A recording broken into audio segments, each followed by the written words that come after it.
অসুস্থতার কারণে তারাবি যদি 20 রাকাত না পড়তে পারি তাহলে কত রাকাত পড়া উচিত? রোজা রেখে ঠোঁটে পেট্রোলিয়াম জেলি ব্যবহার করা যাবে কিনা? রোজা রেখে নাক বা কানে ড্রপ ব্যবহার করা যাবে কিনা? আমাদের মসজিদে খুব দ্রুত তারাবি পড়ে, তাই বাসায় পড়লে কি সমস্যা হবে? তারাবিতে আমরা যে দোয়া পড়ি এবং মোনাজাতে যে দোয়া করি এটা সুন্নাহ সম্মত কিনা? রোজা অবস্থায় স্ত্রীর কতটুকু কাছাকাছি যাওয়া যাবে? ইফতার ও সাহরির নিয়ত সম্পর্কে কিছু বলবেন? মুখে আরবি উচ্চারণ করা কি জরুরি? সিয়ামরত মহিলার দিনের বেলা পিরিয়ড শুরু হলে দিনের বাকি অংশ না খেয়ে থাকতে হবে, খেলে কি গুনাহ হবে? তারাবি নামাজ একাকি পড়লে কেরাত উচ্চস্বরে পড়বো নাকি মনে মনে পড়বো? রোজা থাকা অবস্থায় হাতের বা পায়ের নখ কাটা যাবে কিনা? কেউ যদি ফরজ সালাত আদায় না করে রোজা রাখে, তার রোজা রাখার যৌক্তিকতা কতটুকু? আমি গর্ভবতী, আমার বমি হয়, মাথা ঘুরে, তাহলে আমার রোজার বিধান কি? সুন্নাত সালাত অবস্থায় ফরজ সালাত শুরু হলে কি করব? আর বিলম্ব না করে চলুন তাহলে আপনাদের যে সমস্ত প্রশ্নগুলো আমাদের কাছে চলে এসেছে সেগুলোর উত্তর দিতে আমরা শুরু করি। পিয়াস এমডি রাইসুল রেজা জানতে চেয়েছেন, সিয়ামরত মহিলার দিনের বেলা পিরিয়ড শুরু হলে দিনের বাকি অংশ না খেয়ে থাকতে হবে, খেলে কি গুনাহ হবে? না খেয়ে থাকা উচিত, বাকি অংশ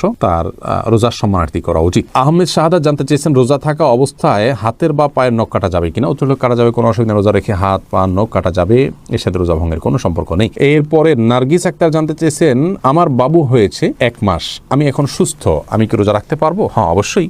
বাবু 1 মাস হলে বাবুকে দুধ পান করলে আপনি রোজা রাখতে পারবেন এমন কোনো কথা নেই। এই অবস্থা আপনাকে রোজা রাখতে হবে, আল্লাহ তাআলা যদি আপনাকে সুস্থ রেখে থাকেন। সারজু রিমা এই আইডি থেকে আপনি জানতে চেয়েছেন, রোজা রেখে ঠোঁটে পেট্রোলিয়াম জেলি ব্যবহার করা যাবে কিনা? ঠোঁটে যদি খুব বেশি ফেটে যায়, খুব বেশি বিরক্তির কারণ হয়, তাহলে হালকা করে দিতে পারেন।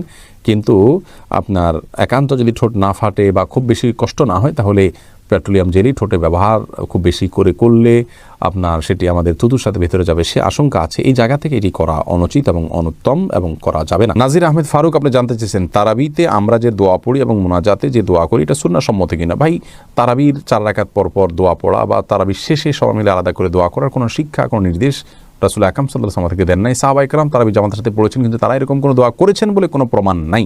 আর শরীরে কোনো কিছুর প্রমাণ না থাকলে ইবাদতের মধ্যে কোনো ইবাদতের মূল স্ট্রাকচার বা পদ্ধতির মধ্যে কোনো কিছু হাদিসে না থাকলে সেটাকে আমরা ইবাদতের অংশ হিসাবে যুক্ত করা, এটা সঠিক কাজ নয়। আমরা মনে করি যে এটাকে কেউ যদি তারাবির অংশ মনে করেন তো এটা ভুল হবে। হ্যাঁ, মাঝে মধ্যে করলেন সেটি ভিন্ন কথা। সালাতের পর দোয়া কবুল হয়, সেই জায়গা থেকে যা যা মতো দোয়া করলেন সেটাও অসুবিধা নেই, এটা ঐচ্ছিক বিষয়। কিন্তু সিস্টেম বানিয়ে নেওয়া এবং এটাকে একটা ফরম্যাটে আনা, যে নিয়মিত এই কাজটা করা, সেটা কিন্তু সঠিক নয়। এরপর শেখ মোহাম্মদ শামীম জানতেছেন, তারাবি নামাজ একাকি পড়লে কেরাত উচ্চস্বরে পড়বো নাকি মনে মনে পড়বো? দুইটাই করতে পারেন। উচ্চস্বরে পড়বেন এই নিয়তে, আপনি তাকবীর জোরে দিবেন, একামত দিবেন যে আপনি ইমামতি করছেন, কেউ এসে আপনার সাথে পাশে যেন মাঝপথে দাঁড়িয়ে যেতে পারে, সেই জায়গা থেকে আপনি উচ্চস্বরে পড়তে পারেন। আর যদি সেরকম কোনো আশা না থাকে, কেউ আসবেন আপনার সাথে যুক্ত করবেন, এরকম কোনো আশা না থাকলে বা আপনি চাইলে একাকি পড়বেন, সেই উদ্দেশ্যে আপনি আস্তে আস্তেও পড়তে পারেন, অসুবিধা নেই। এরপরে শিহাব মন্ডল জানতে চেয়েছেন, রোজা অবস্থায় আতর বা পারফিউম ব্যবহার করার বিধান কি? উত্তর হলো জায়েজ আছে, কোনো অসুবিধা নেই। আতর পারফিউম ব্যবহার করা যাবে, রোজা রেখে তেল ব্যবহার করা যাবে, কোনো অসুবিধা নেই। ইয়াকুব হোসাইন জানতে চেয়েছেন, রোজা রাখা অবস্থায় স্বপ্নদোষ হলে রোজা থাকবে কিনা? থাকবে, কোনো অসুবিধা নেই। স্বপ্নদোষ মানুষ ইচ্ছাকৃত করে না, অতএব স্বপ্নদোষ হলে, বীর্যপাত হয়ে গেলে ঘুমের মধ্যে আপনার রোজা কন্টিনিউ করতে পাওয়া হবে। স্বপ্নদোষের কারণে বীর্যপাত হলে সে কারণে আপনি গোসল করবেন, গোসল ফরজ হবে আপনার, কিন্তু রোজা ভাঙবে না। শাকুল খান জানতে চেয়েছেন, কেউ যদি ফরজ সালাত আদায় না করে রোজা রাখে, তার রোজা রাখার যৌক্তিকতা কতটুকু? তিনি রোজা রাখছেন, একটা ফরজ আদায় করতেছেন, এজন্য আমরা অবশ্যই তাকে অ্যাপ্রিসিয়েট করবো যে তিনি অন্তত একটা ফরজ আদায় করতেছেন। কিন্তু রোজা নামাজ না পড়ে রোজা রাখার মানে হলো যে তিনি লুঙ্গি না পরে আপনার গেঞ্জি পরার জন্য অস্থির হয়ে উঠেছেন। ব্যাপারটা এরকম হয়ে যাবে, গেঞ্জি পরাও দরকার কিন্তু লুঙ্গি পরার তার চেয়ে বেশি দরকার। অতএব নামাজটাকে সবচেয়ে বেশি গুরুত্বের সাথে দিতে হবে, তারপর তিনি রোজার জন্য চেষ্টা করতে হবে। নামাজ না পড়ে রোজা রাখা, এটা হলো নামাজের গুরুত্ব বা সালাতের গুরুত্ব না বুঝার কারণে। আল্লাহ তাআলা আমাদের ভাইকে বোঝার তৌফিক দান করুন। ত্রিহান আপনি আইডি থেকে জানতে চাইছেন, আমি গর্ভবতী, আমার বমি হয়, মাথা ঘুরে, তাহলে আমার রোজার বিধান কি? যদি বমি হয় এতে রোজা ভাঙবে না, ইচ্ছাকৃত বমি না করলে রোজা ভাঙবে না। হাদিসে আসলে নবী সাল্লাল্লাহু আলাইহি ওয়াসাল্লাম বলেছেন, যে ব্যক্তির বমি হয় তার রোজা ভাঙবে না, যে ইচ্ছাকৃত বমি করে হাত দিয়ে বা বের করে তার রোজা ভাঙবে। আর যদি বমি হওয়ার পর কিছু আপনি গিলে ফেলেন তার কারণে রোজা ভাঙবে, কিন্তু এমনি বমি হলে রোজা ভাঙবে না।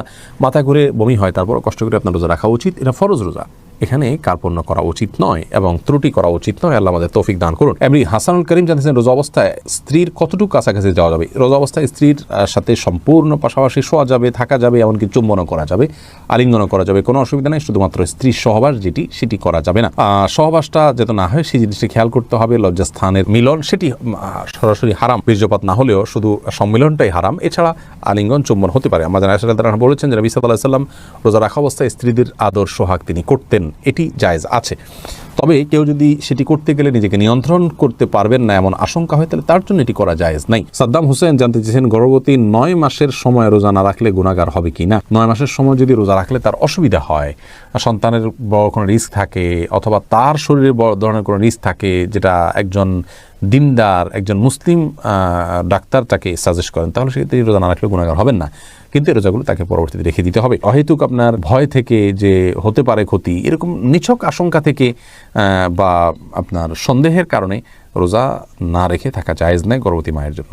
রাখলে যদি নিশ্চিত ক্ষতি হবে বা প্রবল সম্ভাবনা থাকে, সেক্ষেত্রে তিনি রোজা না রাখতে পারেন। আশরাফুদ্দিন জানতে চেয়েছেন, আমাদের মসজিদে খুব দ্রুত তারাবি পড়ে, তাই বাসায় পড়লে কি সমস্যা হবে? আপনার যদি এত দ্রুত তারাবি পড়ে যে নামাজ হয় কিনা টেনে সন্দেহ হয়, মানে রোকনগুলাই ঠিক মতো করে না, দাঁড়ায়া একটু অপেক্ষা করে, এটা করে না, রুকুতে আপনার যতটুকু না অপেক্ষা করে না ততটুকু করে না, এত দ্রুত যদি করে অনেক সময় রুকু থেকে উঠে সাথে সাথে চলে যায়, একটু 1 সেকেন্ড অপেক্ষা করে না, এরকম করলে তো তার নামাজই হয় না। এরকম ব্যক্তির পিছনে না পড়ে বাসায় পড়া উত্তম। কিন্তু যদি একটু তেলাওয়াতটা তাড়াহুড়া করে, কিন্তু এত তাড়াহুড়া করে না যে নামাজ বিশুদ্ধ হয় না, তাহলে সেক্ষেত্রে আপনাকে জামাতের সাথে আদায় করাটাই উচিত হবে, উত্তম হবে। যদিও তারাবির নামাজ কেউ জামাতের সাথে আদায় না করলে কোনো গুনাহ হবে না, তার মধ্যে তিনি একা পড়তেও পারবেন, কিন্তু জামাতের নামাজ অবশ্যই 27 গুণ বেশি সওয়াব রাখে। মেহেদি হাসান মির্জা জানতে চেয়েছেন, রোজা রেখে নাক বা কানে ড্রপ ব্যবহার করা যাবে কিনা। ভাই মেহেদি হাসান, রোজা রেখে নাকে ড্রপ দিতে পারবেন না, কারণ নাকে ড্রপ দিলে সেটা গলায় যেতে পারে। নবী সাল্লাল্লাহু আলাইহি ওয়াসাল্লাম বলেছেন, ওয়ামাদমিদ ইল্লা আনতাকুনা সাইমান, তুমি কুলি করবে কিন্তু রোজাদার হলে গড়গড়া করতে যাবে না, কারণ গড়গড়া করলে ভিতরে পানি যেতে পারে। নাকে ড্রপ দিলে সেটা যেহেতু ভিতরে যেতে পারে, অতএব সেই জায়গায় এখানে নাকে ড্রপ দেওয়া যাবে না রোজা রেখে। কিন্তু কানে ড্রপ দিতে পারেন, চোখে ড্রপ দিতে পারেন, যে চোখের সাথে আপনার আমাদের গলার সম্পর্ক নেই, কানে ড্রপ দিতে পারেন, সেটারও সরাসরি সম্পর্ক নেই।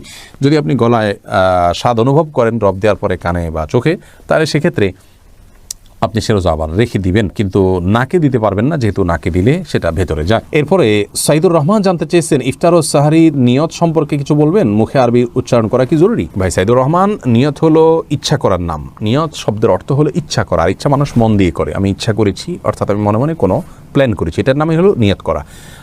রোজার নিয়ত করতে হবে অন্যান্য সমস্ত আমলের মতো, ইন্নামাল আমালু বিন্নিয়াত, সমস্ত আমলের নিয়তের উপর নির্ভরশীল। নিয়ত না থাকলে কোনো আমলই গ্রহণযোগ্য হবে না। কিন্তু নিয়তের মানে এই নয় যে মুখে উচ্চারণ করতে হবে। শরীয়ত আমাদেরকে মুখে উচ্চারণ করে নিয়ত করার কোনো শিক্ষা দেয়নি, এবং রোজার জন্য আলাদা কোনো নিয়তের শিক্ষা আল্লাহ তাআলা দেননি।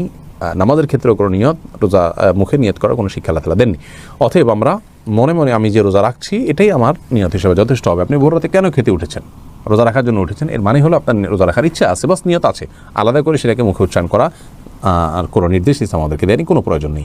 এটাকে জরুরি মনে করলে একটা দোয়া বানিয়ে নিচ্ছি আমরা, নামায়তু নাসুমা গাদান ইত্যাদি, এরকম দোয়া বানিয়ে নিলে সেটি বরং বেদাতে পর্যবেসিত হতে পারে, যদি সেটাকে আমরা সুন্নাহ মনে করি বা রোজার জন্য গুরুত্বপূর্ণ বা জরুরি মনে করি। বাবুল হোসেন জানতে চেয়েছেন, সুন্নাত সালাত অবস্থায় ফরজ সালাত শুরু হলে কি করব? সুন্নাত নামাজ নিয়ত করেছেন, ফরজ শুরু হয়েছে, তাড়াতাড়ি করে সুন্নাত শেষ করে ফরজে যোগদান দিয়ে করবেন। আর ওলামায়ে কেরাম আমরা অনেকে বলেন অবস্থা নামাজ ছেড়ে দিয়ে ফরজে যোগদান করবেন, কারণ তারা বলেন ইদা উকিমাতিস সালাতু ফালা সালাতা ইল্লাল মাকতুবা। নবী সাল্লাল্লাহু আলাইহি ওয়াসাল্লাম হাদিসের মধ্যে তিনি বলেছেন, যখন নামাজের ইকামত শুরু হয় তখন কোনো নামাজ নাই ফরজ ছাড়া, অতএব আপনি ছেড়ে দিয়ে ফরজ চলে যাবেন, এটা তারা বলেন। তো আমরা মনে করি আল্লাহ তাআলা বলেছেন, ওয়ালা তুবতিলু আমালাকুম, তোমরা তোমাদের আমল নষ্ট করে ফেলো না। আপনি নামাজ শুরু করেছেন, এখন নষ্ট করে ফেলবেন না। অতএব নামাজকে দ্রুত শেষ করে আপনি ফরজে যোগ দিবেন। আর নবী সাল্লাল্লাহু আলাইহি ওয়াসাল্লাম যে বলেছেন ইকামত শুরু হলে আর কোনো নামাজ নয়, তার মানে অন্য কোনো নামাজ শুরু করা যাবে না, আগে থেকে করে ফেললে এটা শেষ করে নেবেন। এটাই অধিকতর বিশুদ্ধ এবং যুক্তিযুক্ত বলে আমরা মনে করি। শিরিন, আপনি জানতে চেয়েছেন, অসুস্থতার কারণে তারাবি যদি 20 রাকাত না পড়তে পারি তাহলে কত রাকাত পড়া উচিত? তারাবি 20 রাকাত না পড়তে পারলে যতটুকু তৌফিক হলো ততটুকু পড়বেন। তারাবির রাকাত ফুলফিল না করলে যে কোনো গুনাহ হবে এমন না, ফরজ রোজার মতো। অসুস্থতার কারণে আপনি যদি 2-4 রাকাত 6 রাকাত কমও পড়েন, কোনো অসুবিধা নেই। নাজমা বেগম জানতে চেয়েছেন, ইফতারের সময় আজানের উত্তর কিভাবে দিব? ইফতারের পাশাপাশি আপনি আজান খেতে আজানের উত্তর দিতে পারবেন, কোনো অসুবিধা নেই, দেওয়া উচিত। সাইদুর রহমান জুয়েল জানতে চেয়েছেন, মোবাইলে কোরআন শরীফের অ্যাপস ডাউনলোড করে তেলাওয়াত করলে কোনো গুনাহ হবে কিনা? না, কোনো গুনাহ হবে কেন, সওয়াব হবে, কোনো অসুবিধা নেই।